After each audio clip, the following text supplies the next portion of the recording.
Welcome back to the D. Armstrong Show.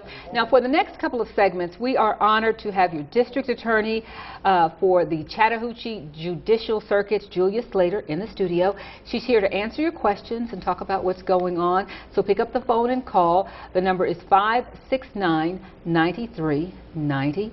And first of all, congratulations. Thank you. Yeah, you've been in office for a little bit now, but just over 2 years. Yes, yes. And what a race. And it's kind of everywhere I go, hear people talking about the female district attorney. We have the female mayor, right. and several females in high-ranking places. Mm-hmm. And it's a new day. It's a new time. Right. You know? So what do you find most encouraging about the position? Well, I think that it is a lot of what I expected it to be, which is organizing the office, helping the office run efficiently. I have an absolutely fabulous group of people working. The assistant DAs, I couldn't ask for any better. They're the best in the state. I'm convinced of it. I have fabulous investigators, great administrative staff, and so a lot of what I do is make sure they have what they need to do their jobs and stay out of their way so they can do them. And a couple of the topics that we listed, we really want to make sure that we touch is first, teenage driving offenses. I have a 16-year-old about to drive, and I'm so glad he's not rushing it. But what do you see most? What are teenagers doing? Well, there's a lot of speeding, and a lot of young people don't know that if you speed over 24 miles an hour over the speed limit, then that's a license. You can get your license is suspended at that point. Wow. Just for that one offense. There are a lot of ways that young people can get their license suspended, and they don't realize it. So going a 50-something and a 30-something, you might lose your license. Yes. And it probably happens quite frequently. It does. It happens a lot because a lot of people aren't aware of that law, and that's the under 21 group that applies to. And of course there are other things that can make you lose your license, including things like missing too much school. If you have excessive absences at school, 10 or more absences, you can lose your driver's license. Under what age? That's under 18. Under 18. Oh my goodness. You can lose your license for not attending school, for dropping out of school. Some offenses at school, like carrying a weapon on school property. There are an offense against a teacher can make you lose your license. So there are a lot of things that they've learned that a driving privilege to a teenager is sometimes more important than almost anything else. And so they've used that. That's right. They've used that as kind of the stick to say, if you don't behave yourselves, then we're going to take your license away, because that means so much to the young people. Now, once they have lost their license, say from the speeding, excessive speeding, what's the process of getting it back?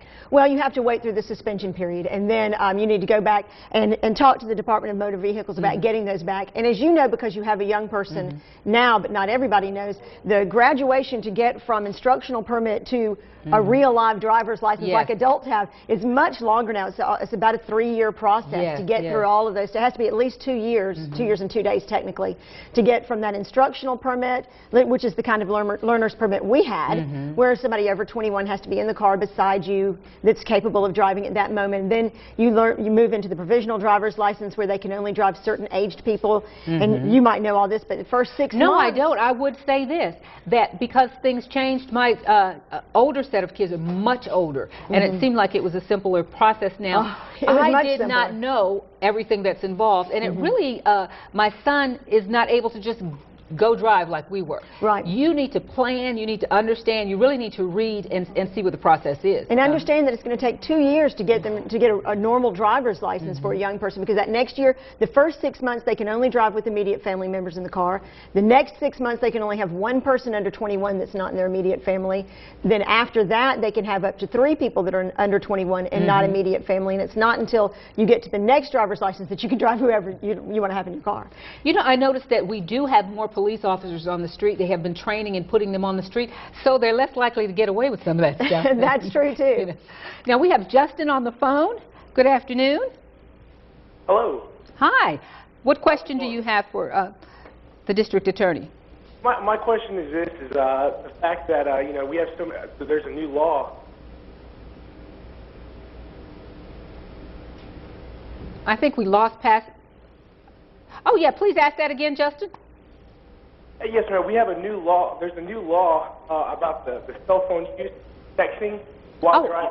Oh, okay, okay. And my question is this: you know, if you were to get stopped for something like that, I mean, there's, you know, with the technology that we have today, there's so many, you know, GPSs, you got iPods, you got, there's just so many handheld things. And how is it deciphered? I mean, how is it that a police officer can stop you and say, hey, we're going to stop you for texting when, you know, how is there a fine line between that? Mm-hmm. Oh, that's a good question. There's all kinds of devices you could have in your hands. Right. There's no doubt that there are a lot of other ways to be a distracted driver besides just texting. There are small devices that can email, even looking up phone numbers on your phone, eating, putting on makeup, along with texting. There are a lot of ways to be a distracted driver. In a perfect world, we wouldn't have any distracted drivers. People, when they're in the car, would simply drive their cars, look out for other people, and make sure that they're safe on the road. But what the legislature has done so far is to put in place a law so that you can't text while you're driving.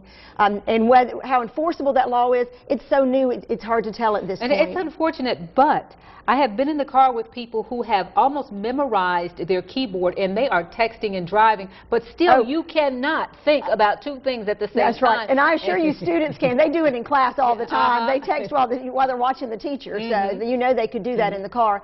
But you're right, that tries to divide your mind between paying attention to what's going on around you. And another thing young people especially don't always understand is two things. One is that cars are dangerous. These vehicles kill people, and it doesn't have to be the first time you've gotten in trouble and somebody could lose their life over careless driving.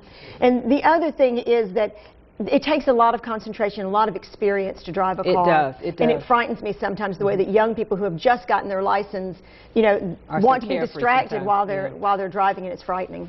Well, we'll be right back after the commercial. Call in if you have some questions for the district attorney, and the Dee Armstrong Show is continuing right after this.